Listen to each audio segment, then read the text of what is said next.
OTC was so it's basically all shooting in CQB, but it's all the basic stuff, like especially starting out. I was actually very disappointed, which ended up being the best thing ever. Like to actually be able to experience this and be forced to do the basic boring stuff. Yeah, you get there, you kind of hear stories on what happens, behind the fence. It's a big mystery. These are the best of the best. They're like ghosts, right? No one knows about them. So when you make it and you get selected, you're like, oh yeah, like I am going to learn some ninja stuff. Like, like I'm going to be doing stuff that no one knows about. And then you start the shooting program and you're doing dry fire. Like you're doing day one basic stuff.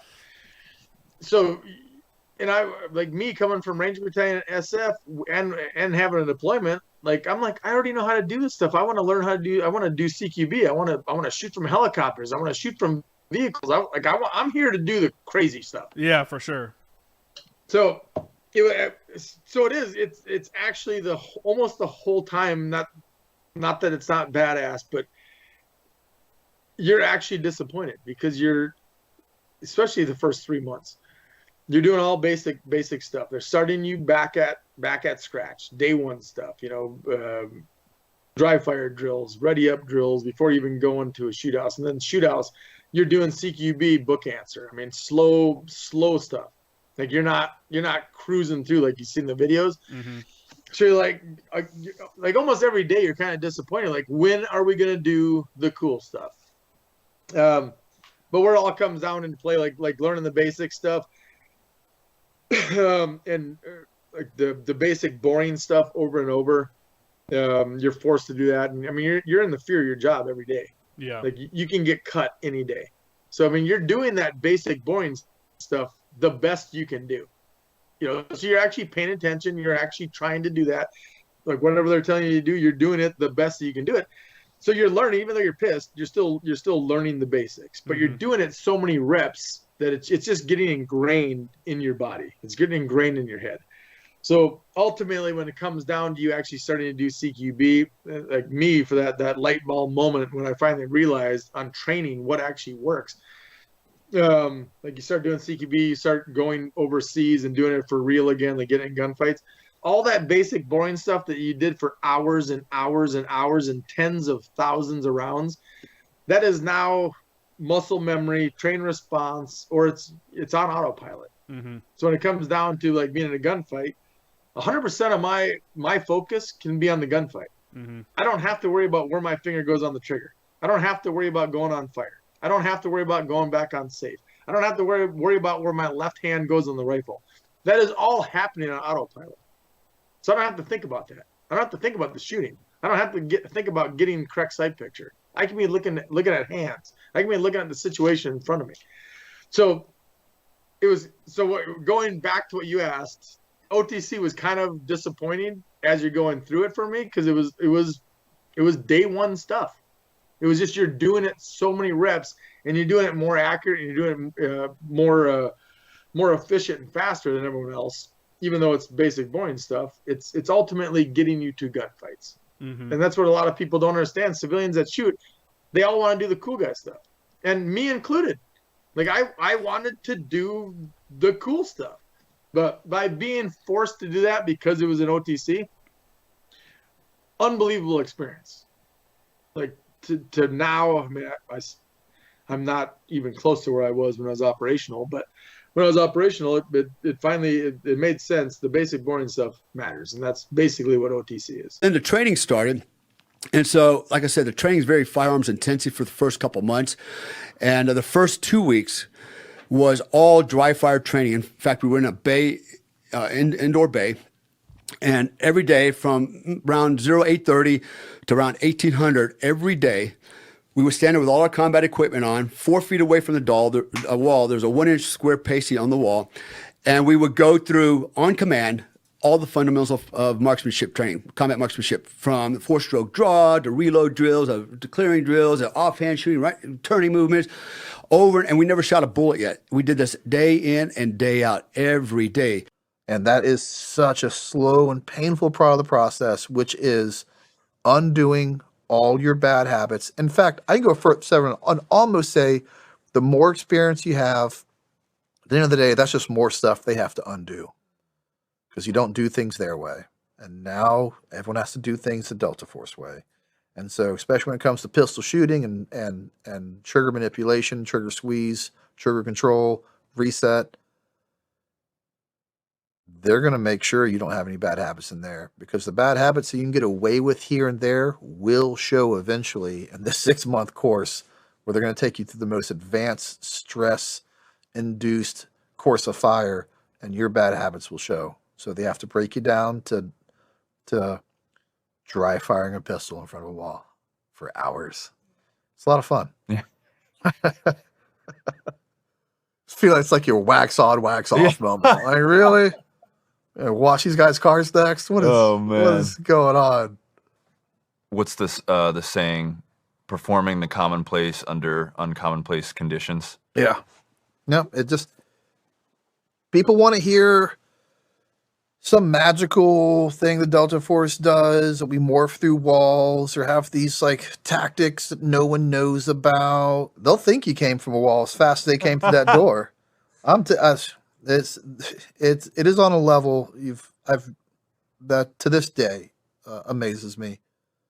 But no, we just do the basics, and we do the basics way better than anyone else and way faster, and we get to do them more often. Now there's a couple tricks we got up our sleeves, but you'd be disappointed to know we just do it better than everyone else. We do the same thing, just better than everyone else. Masters of the basics. Masters of the I'm a firm believer in acquiring fundamental and basic skills. You know, from the time as a kid, communicating, getting along with people, being basic, fundamental, and skills. And the unit members, I've never seen such exactness in the application of basic skills in my life. I've never seen such exactness. It was clockwork, machines in action, getting the job done on the combat field, off the in every aspect. It was amazing to me. It was amazing.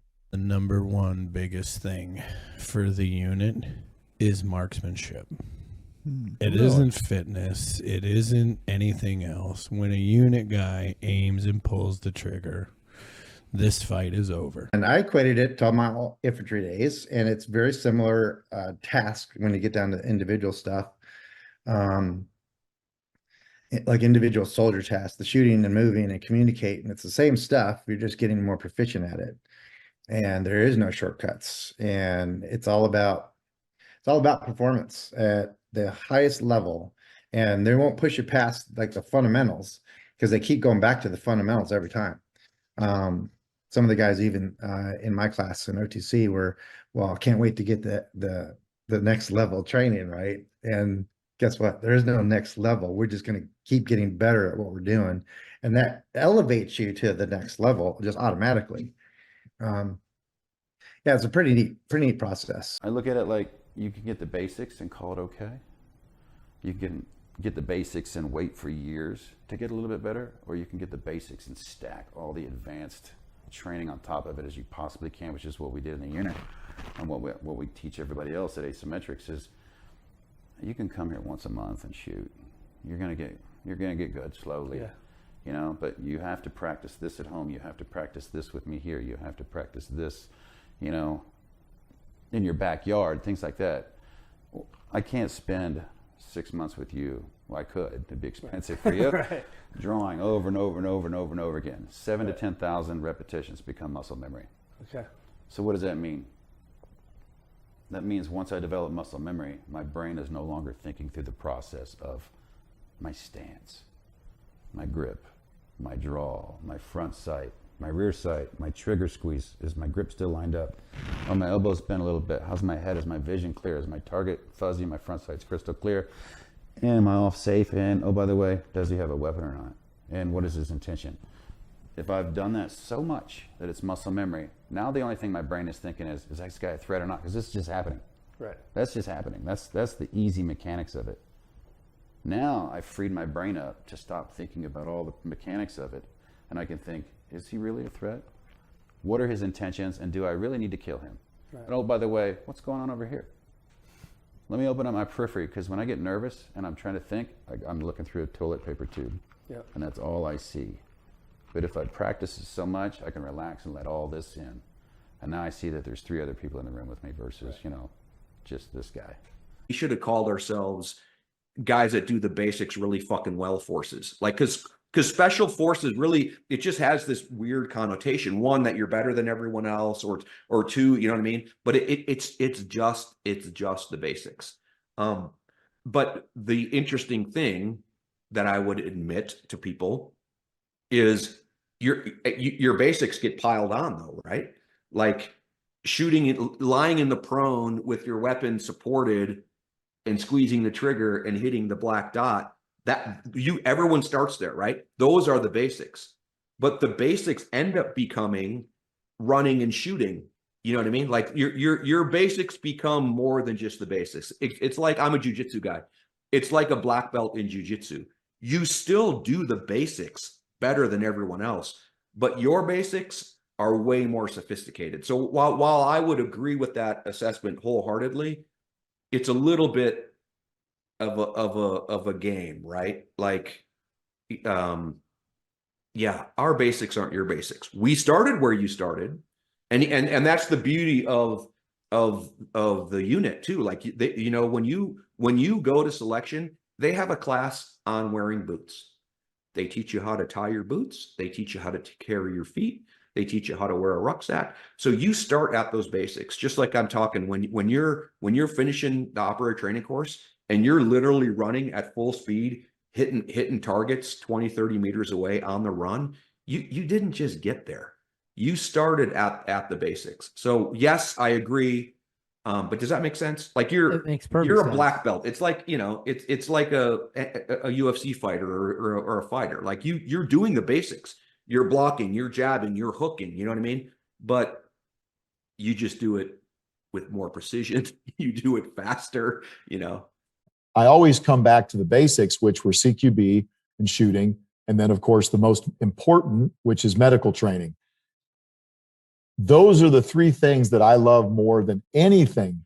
I love driving motorcycles. I love driving cars fast. I love, climbing up buildings and doing all that. But what I love more is being the absolute expert at tactics. And I'm not saying I'm an expert. I'm saying that our units that we came from, they are the experts. And how can we hone our skills to such a level that 1, we can train the new guys to be at that level, but 2, when we go into combat, we are at such a high level that we are exceeding the output of our enemy. So if an enemy is operating at 100%, I want my 100% to be up here. And actually then I can run at 90% where I'm completely comfortable and I'm still 20% better than the bad guy. Yeah. So the shooting, the CQB, and like I said, the most important one, medical training, those those continue to rotate through the training schedule. And if I didn't get enough of any of them, I could always go down range and shoot whenever I wanted to shoot. So I did a lot of that. I competed on the weekends and everything. Any unit that specializes in CQB, close quarters battle, the very first thing you do before you even enter a shoot house is you do months of flat range work. So you shoot, you shoot all the time. You're shooting with your pistol, you're shooting with your carbine, and you're just on the range like all day long, like, anywhere from 6 to 8 hours a day. You're shooting, and there's a progression to that, because whenever you're in your training, everybody's coming from a different background. So they just kind of, they start from the bottom, and a lot of times people aren't trained properly. So, and I know that whenever I was going through some of my schools, some of the stuff that I learned in the past wasn't correct or wasn't the proper way. And so, then I was taught the proper way. So I had to break some bad habits and stuff like that. But you just do a crap ton of shooting on the flat range. Okay. Because again, like I said, when you go into a room and you're doing CQB, you can't be thinking about shooting. You can't be thinking about shooting accurately. You can't be thinking about, like I said, manipulating the safety or manipulating the gun in any way. All that has to be like second nature. Because if I'm thinking something with a conscious thought, if I'm consciously thinking about, okay, I'm going in a room, oh, I see this, oh, I have to put my gun on fire, okay, I'm bringing it up. If you're thinking about all that, you're not thinking about, where are my buddies in the room? Is it a safe shot? What's behind the target? Is the target a threat? And there could be multiple things going on in the room. I mean, just complete chaos. So the answer to your question is you get to that point through all, being really good at the fundamentals and basics, which is shooting. And then you have to get to a point to where, okay, my shooting is really good. I'm doing well enough to where I'm allowed to go in a shoot house now, and I look safe on the range. I'm not doing anything weird.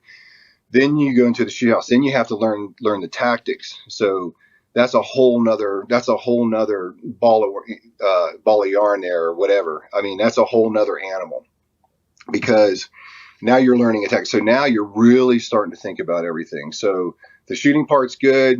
It's subconscious. Everything's good there. Now I have to think, okay, am I going left? Am I going right?